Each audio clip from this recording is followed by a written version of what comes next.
গরু তো চরে সাধারণত লাভজনক আমার মনে হয়, আপনার কি মনে হয়? গরু গরু এই তো গরু মনে করেন খাওয়ান কিনা লাগে না, সব ঘাসের উপর নিয়ে কলি গাছ কালাই গাছের কোনো অভাব নাই, ভুট্টার কোনো অভাব নাই, বুঝলেন কি বেশি? এই যে গরু এই 5টা আনছি, 3 লাখ টাকা আনছি 5টা। আপনি তো দীর্ঘদিন প্রবাসে ছিলেন, তো ওখানে কি পশুপালন করেন নাই? না না না, আমি একটা গরুর খামারের লেগে চিন্তা ভাবনা করছিলাম, কর্ম করে আর করিনি। করেন নাই? তো উট পালতে পারতেন, দুম্বা। উট এটি আমার লেগে সম্ভব না ভাই, কথা বলছি। এটি সৌদি রাজকীয় জিনিস, সৌদিরা পালে, আমরা এইসব জিনিস যাই না। আমি পালতে পারতাম, উদ্দেশ্য জমিন নিয়ে বছর হিসেবে ভাড়া নিয়ে আমরা আবাদ করি। গরু উট পালাটা কোনো সাবজেক্ট না। আচ্ছা ভাই, দুম্বা তো খুব জনপ্রিয়। দুম্বা কোনো ভাষা নাই, দুম্বা হইলো বাঙালি, ইন্ডিয়া, পাকিস্তানি লাগে দুম্বা। এটা কোনো দুম্বা না, এটা আরবি শব্দ হলো গানাম। দুম্বা কোনো ভাষা নাই, এটি হলো আমাদের দেশের পাবলিকে জানে না।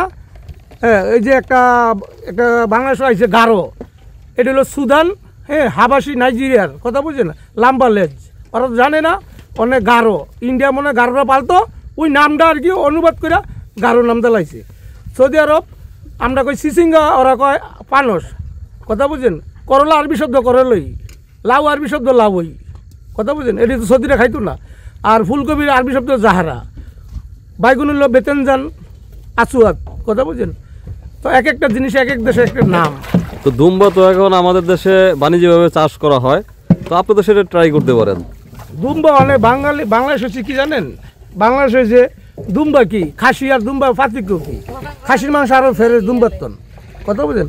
অনেক দুম্বা, একটা দুম্বা 50-60 কেজি 70 কেজি ওজন হয়, এই হিসাবে শখের জিনিস বাহিরে, কথা বোঝেন না। এই জন্য একটু পালায় মানুষে আকর্ষণ দেয়। সৌদি আরবের দুম্বা, সৌদি আরবের খাজুর, সৌদি আরবের খাজুরটা কি জানেন? আমরা যেমন স্বামী স্ত্রীর যেমন একটা মিলন হয়, খাজুর গাছের এরকম একটা মিলন করতে হয়, ফুল দিয়া, মর্দা ছেলে ফুল দিয়া ওই মেয়ে ফুলের লোকেরা একটা মিলন করতে হয়, কথা বলছে, হলে খাজুরটা বড় হয়, নাহলে খাজুর কোনো দিন বড় হয় না। তো এইরকমই সব জিনিস একটা আমাদের দেশে নায়িকা দেখে আমরা করতে পারি না, কথা বলছেন। সৌদি আরবেরই এইসব জিনিস অনেক উন্নত, তো ডাক্তার মাক্তার সব কিছুই মোটামুটি ভালো আছে। হ্যাঁ, এই যে আসুয়া খাজুর কয়, মরিয়ম খাজুর কয়, মরিয়ম খাজুর আমি 32 বছর একদিনও পাই নাই, কথা বলছেন। আর এদিকে নারায়ণগঞ্জ গেছি খাজুর কিনতে, কয় এটা আসুয়া খাজুর, এটা কয় মরিয়ম খাজুর। তা আমি গেলাম এই বাটপাড়া করে, বাটপা এটা মরিয়ম খাজুর, আসুয়া খাজুর।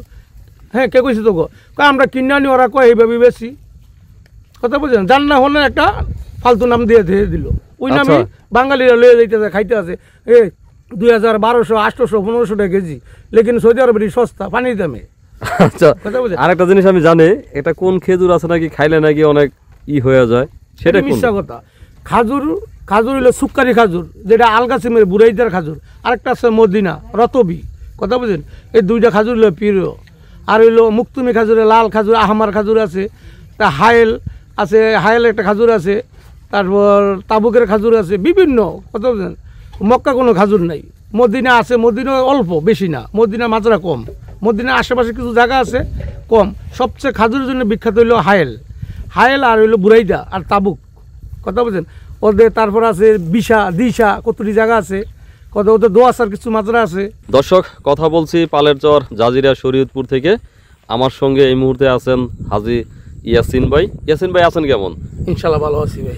আচ্ছা ইয়াসিন ভাই, আপনার সঙ্গে কাকতালীয়ভাবে বেশ কিছুদিন আগে পরিচয় হলো, তো একটু যদি আপনার পরিচয়টা দেন, আপনার কর্মজীবন নিয়ে যদি বলেন। কর্মজীবন অনেক লম্বা জিনিস ভাই। আমি 32 বছর বাইরে ছিলাম। দ্বিতীয় কথা কি, আমি এই এগ্রিকালচারের সঙ্গে জড়িত। সৌদি আরব তাবুক ছিলাম, কথা বলছেন। তা আমি যে কোনো একটা অ্যাক্সিডেন্ট করে আমি সৌদি আরবতে আইসা পড়তে হয়েছে।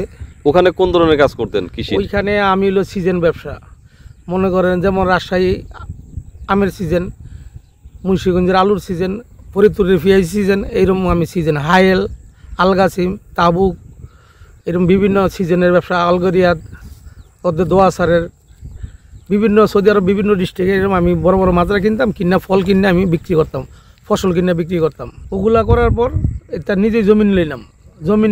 70-80 জন লোক আমার ক্ষেত কাজ কুচা খেতি করলাম, বিভিন্ন আইটেম খেতি করছি, কথা বলছেন। আচ্ছা, ওখানে কি আলু টমেটো গুলো হয়? সারা পৃথিবীতে সৌদি আরবের ফসল আর কোনো দেশ হয় না মনে হয়, আমি জানি না। তাহলে আমরা তো শুনি যে অনেক বালি, এটা মানুষের মিথ্যা, জানে না। ওই দেশের সিস্টেম রইলে কি, প্রত্যেকটা লাইনে পাইপ আছে, পাইপে জায়গায় জায়গায় গাছের গোড়াত পানি আসে। জায়গায় জায়গায় পানির ভিতর ওষুধ সার আয়া পড়ে, কথা বুঝছেন, মেডিসিনের মতন। খুব সুন্দর ফসল হয়, কথা বুঝছেন। একটা টমেটো গাছ তো নর্মাল হইলেও একেবারে আধা মন 20 কেজি 15 কেজি 16 কেজি টমেটো হয়, কোনো বাও হইতে না মাটির নিচে। আমার গ্রিন হাউসের ভিতরে একটা টমেটো আমি 3 মাস তো পারছি, 12 হাত 10 হাত এরকম লম্বা একটা, কথা বলেন। শসা গ্রিন হাউস ছিল আমার 60টা, কথা বুঝছেন। তো ওখানে তো আপনার সঙ্গে অনেক লোক কাজ করতো, হ্যাঁ, অনেক তো অনেক। ছিলেন 32 বছর।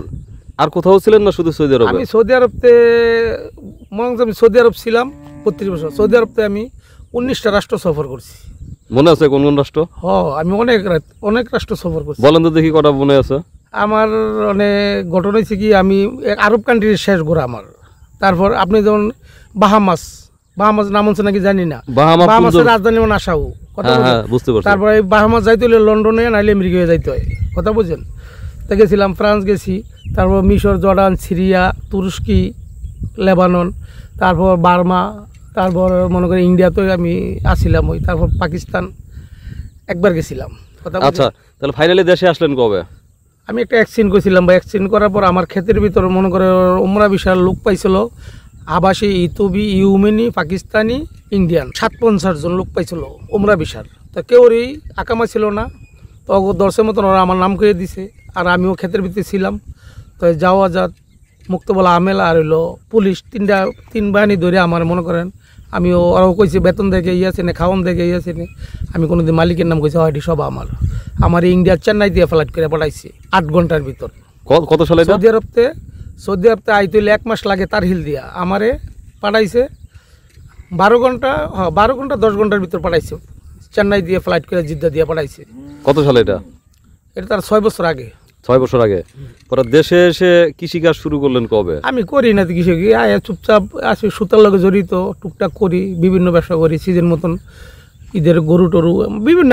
আমার কোনো ইয়া নাই, আমি সিজন ব্যবসা, কথা বলছেন। যে সঙ্গে যেটা পাই আমি ওইটাই করি, আমার কোনো বাদ বিচার নাই, কথা বলছেন। আমি হলো সিজন ব্যবসা। রসুন পাইছি নাটোর গিয়ান, রসুন স্টক করলাম। আলু পাইছি, আলু স্টক করি, কোলেস্টোর, কথা বলছেন। আমি যার সঙ্গে যেটা পাই আমার ওইটা ইয়ার মতন না। একটু আগে অফ দ্য রেকর্ড কথা হচ্ছিল যে আপনি ঠাকুরগাঁয়ে গিয়ে এরকম কৃষিকাজ শুরু করেছেন। ঠাকুরগাঁয়ে গিয়ে আমি ওইখানে আলু খেতি করছি, তারপর ওইখানে আমি লাউ খেতি করছি, শসা খেতি করছি, তারপর করলা খেতি করছি। বিশাল বড় 60-65 বিঘা জমি ওইখানে নিয়েছিলাম, কথা বলছেন, ঠাকুরগাঁ বাউলাগঞ্জ। আচ্ছা, আর আপনার একটা জিনিস খুব ভালো লাগলো যে আপনি অস্থায়ীভাবে একটা তাঁবু গাড়ছেন। তো তাঁবু তো সাধারণত মনে হয় মরুভূমি এলাকায় বেশি হয়, সেই অভিজ্ঞতাকে এখানে কাজে লাগাইছেন? না, একটা জিনিস শিখলে সব জিনিস একটা বিবেক বুদ্ধি লাগে। মানে আমি এসে ওয়ান টাইম এখানে, আমি যদি টিন দিয়া বাঁশ দিয়া অনেক কিছু করি এখানে না। আমি যেই 6000 টাকা একটা তারফল কিনছি, আর 1200 টাকার বাসা আনছি, কথা বলছেন। আর টলার দা পার হইতে আমার লাগছে আরও 1200 টাকা 800 টাকা খরচ। এই 2000 টাকা আর হইলো 6000-8000 টাকা আমার ঘরটা কমপ্লিট। আবার যাইতে গেলে আমি খুলে লইয়ে দিতে পারবো। ইয়াসিন ভাই, তাহলে পালের চর আসেন কিভাবে হঠাৎ করে? পালের চর অ্যাকচুয়ালি সত্যি কথা যেটা, আপনার প্রতিবেদন কিছু দেখছি, দেখে আমি এই কি জানি ভাগ্যকুল চরে গেলাম, আরও এদিকে সিরাজগঞ্জের 4-5টা চরে গেলাম, এদিকে মুন্সিগঞ্জের চরে গেলাম। তো আমি খালি যানজট, যেদিকে যাই যানজট, তাই পদ্মা সেতু এন্দা আইতে, আবার এন্দা ঘোড়াদৌড় দিয়ে আইতে একটু তাড়াতাড়ি হয়। এই চরের জমিনও দেখি 3000-4000 টাকা বিঘা, 2000 টাকা 2500 টাকা বিঘা জমিন পাওয়া যায়। এই মূলত জিনিসটা সস্তা পায়, এদিকে আর কি ঢুকছি। আচ্ছা, কতটুকু নিচ্ছেন জায়গা এবার? আমি জমিন পাইনি, আমি সিজনের লাস্টে আইছি, কথা বলছেন। আমি সিজনের লাস্টে মানে আমি জমিন পাইনি। আপাতত আমি এখানে 20 বিঘা 25 বিঘার মতন পাইছি। 25 বিঘার মতো। কি করছেন এবার? এইখানে আমি কালিজিরা করছি, আর সব লাউ খেতি করছি। লাউ খেতি? লাউ আমি বেচার জন্য না, এটা আমি বিছনের জন্য। হ্যাঁ, আপনার কাছে আমি শুনলাম। তো লাউ এটা মানে বাজারে নিয়ে বিক্রি করবো, সেই লাউ না, আমি এটা বিছন করবো। আচ্ছা, তো আমারও তো কিছু লাউ হচ্ছে, তো আশা করি সমস্যা নাই। লাউ আপনি আমি যেই প্রসেস দেয় দেবো না, আপনি ওইলে এলা 50 মন 10 মন 20 মন যা হয়, যেটুকু হয় আমার ওজনটা দিয়ে দেন, বা আপনি আমার লয়ে গেলেন বাজারও, আমি আমি যেই পার্টি দিই ওই পার্টি দিয়ে দেবো, কোনো সমস্যা নেই। আপনি নিয়ে দিয়ে দেন, আমাদের যা হয় হবে। এখন ভাই, তো পালের চরে কি স্থায়ীভাবে কিছু করার চিন্তা ভাবনা আছে কিনা? না, এদিনকে একটা যেমন আমি একটা জায়গা দেখছিলাম 50 বিঘা, তা আমার বন্ধু আসছে, আমার লগে একটা পার্টনার আছে। তো যাই হোক, আমার বন্ধুরে নিয়ে ওইখানে দেখলাম উচ্চা জায়গাটা, তাই আমি গেলাম জায়গাটা দেখানোর জন্য। 2000 টাকা বিঘা। তো অনেক জমিনটা ওরা আমার দিতে আসে না, দিলে আমি চিন্তা করছিলাম হতে 150 গরু উঠামো আর কি, এই ধরনের চিন্তা ভাবনা। কোন পাশে দেখছিলেন? ওই যে এটার নাম কি, সামনের চরটার নাম বালিরটেকের দিকে?